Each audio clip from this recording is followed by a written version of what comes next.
Welcome to From the Desk, an official podcast of Bethel Community Church. My name is Solomon Wilchpow, and this is Leonard Tavernelli, and we both have the privilege of serving as pastors here at Bethel.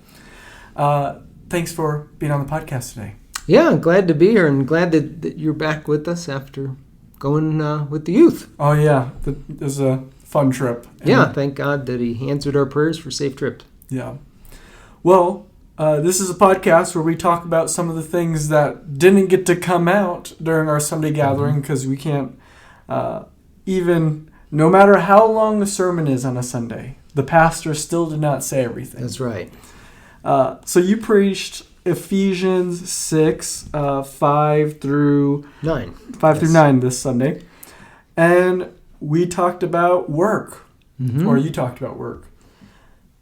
Could you speak a little to us as Christians about how we should think about working and serving the Lord by serving our bosses or in relationship to our bosses, and maybe especially if we have non-Christian bosses? Yeah, so it's interesting. I thought about putting this into the message, but I didn't get to, just because, it would have added more bulk to the message, made it that much longer, perhaps would have lost people in it.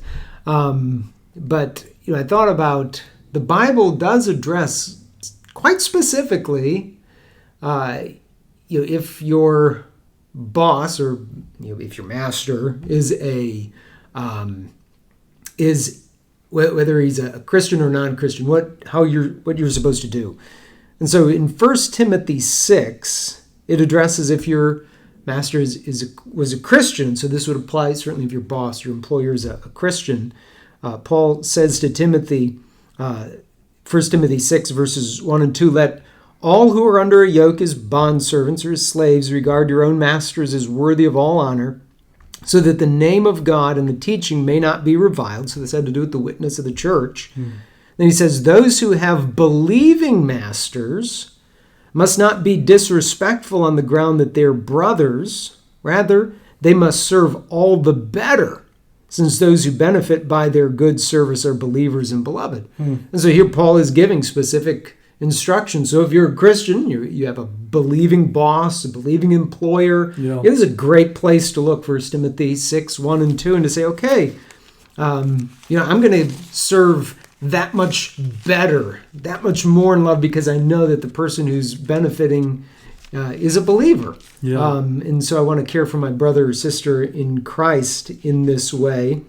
And then going on to 1 Peter 2, Peter addresses what would be the case if your boss, your master, but your boss, your employer isn't a Christian, and say perhaps is even mistreating you. Right. 1 Peter 2:18, servants, be subject to your masters with all respect, not only to the good and gentle, but also to the unjust.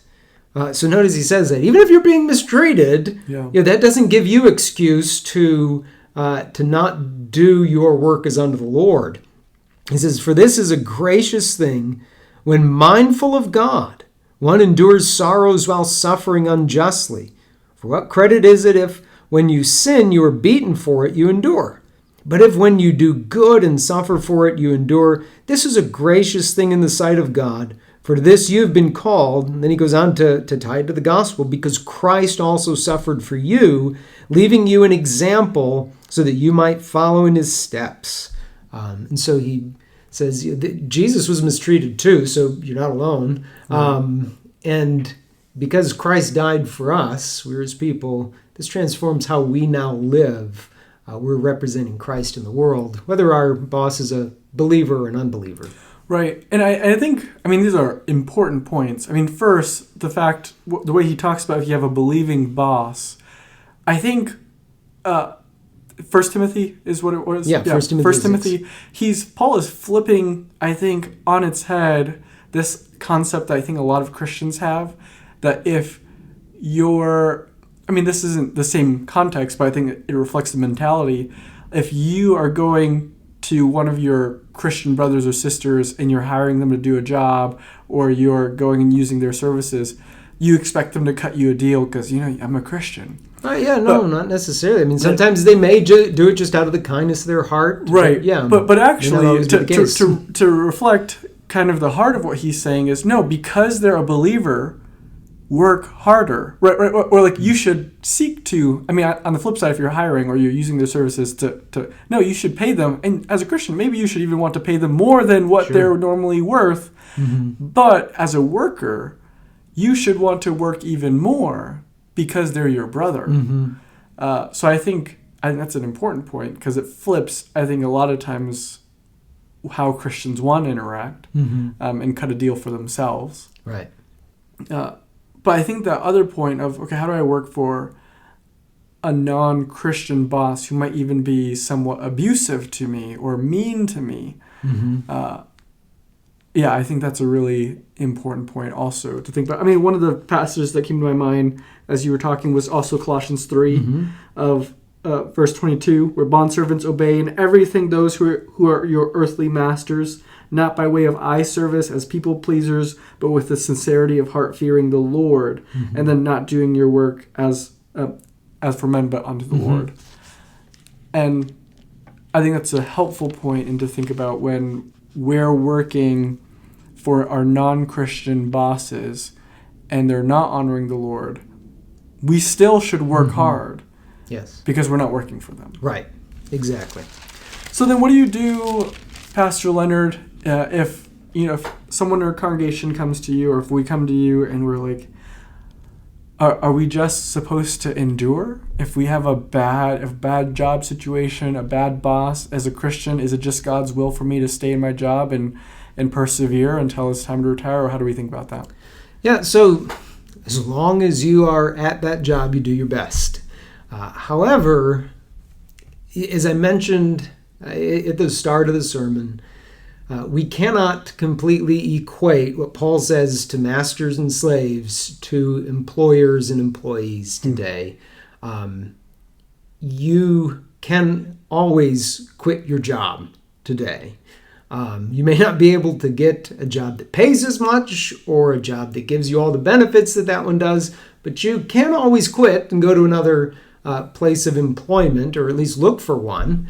And so that is a freedom that, thank God that we have it. Mm-hmm. There were no slaves who were going out with their resumes saying, would you be my master? So before we got cut off, we were talking about how slaves in the Bible and working today are not necessarily the same. Could you help to explain how that's true?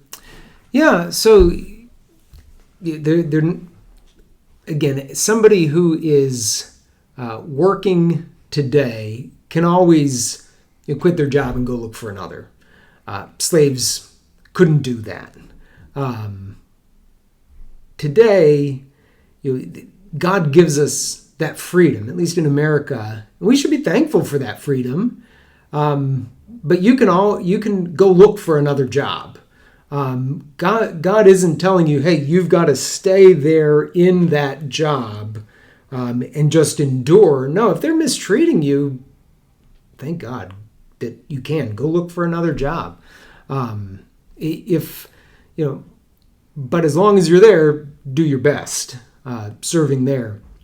And that's where, because we have that freedom, we can exercise it, but we need to do it wisely. You've got to take all those things now into consideration. Okay, is another job going to pay me sufficiently? Are there other things that besides salary that I have to take into account? Am I going to move away and be away from a healthy church environment, or could this take me away from my family? Those are all things that have to be taken into consideration when you're deciding, hey, do I stay with my job? Do I go to another job? Do I endure this? Part of it is to even talk with a friend or a pastor or somebody to say, hey, this is the situation. Should I stick this out or not? Should I go look for something else? And in that way, you can get wisdom to make that decision. Yeah. Is there an option that's more godly? to stay in someplace hard or to move, to quit? So probably depends on the situation. But yeah, that's where as Christians, God's given us that freedom. So yeah, oftentimes it's not necessarily hey, this is the more godly decision. It's probably more of a wisdom decision. Hey, this is just the wiser choice in this situation. I mean, maybe you're being mistreated, but maybe you're not being as mistreated as badly as you would be if you went to somewhere else. Yeah. So take that into consideration as well. Yeah, no, that's good, because and it's helpful, I think, for us to hear God doesn't tell Christians, well, if you don't like your job, too bad. You got to stay there, be a Christian witness. Christians never give up. Right. But also, it is encouraging to hear, maybe for some of us, maybe you do need to stay. Maybe it is the wiser thing to stay and to work not for your boss, but work as unto the Lord, and to continue provide for your family, or to stay in a situation that's better for your church involvement, or for the sake of coworkers that you're trying to witness to, or whatever it is. Right. There are reasons to stay, and reasons, I think, to quit and to leave. And there's no black and white answer. Right. And that's what we have our fellow believers for, and also pastors and elders. So yeah, if you're in that kind of situation, church, I mean, we would encourage you. We'd be more than happy to sit down, listen to you, pray with you. Yes. As you're trying to discern those things for yourself. Well, one of the songs that we sang this past Sunday is "My Labor Is Not in Vain." Could you help us? I mean, it seems a little self-evident, but could you help explain a little bit to us about why a song like this is fitting for the passage that was preached in our entire worship gathering this past Sunday? Yeah, so I was thankful that Prajwal found this song, and I was thankful to get some good feedback from folks that they found this song very appropriate. And yes, it was one of those songs where it's very self-evident how it fits, especially when it's a new song and we're introducing it as saying, hey, this goes with the sermon. Yeah. But that's exactly why we served that our My Labor Is Not in Vain by City of Light, because the words to it were just so fitting, especially the chorus. So may all I do, be it great or small, all I do in all of life, bring glory to your name. In your grace alone I will carry on. Your promise to me remains. My labor is not in vain. Just a good reminder to us that goes along and just reinforces what the sermon said. Not every song does that, but this one intentionally did. And that's how this fit in with this worship gathering. What was it? It was reinforcing that, so that as people go out into the world, go to your workplace, you'll know, okay, I'm going and God is working through me. He's given me this work, this vocation, whatever it may be, throughout the week. I'm going to do this as unto the Lord, knowing this isn't in vain. God's got a purpose for it. Yeah. And church, one of the things that I know Pastor Leonard and now Prajwal, now that he's a part of leading that worship team, something that is thought through is how the worship gathering all fits together to more effectively serve you and to help us more deeply worship the Lord.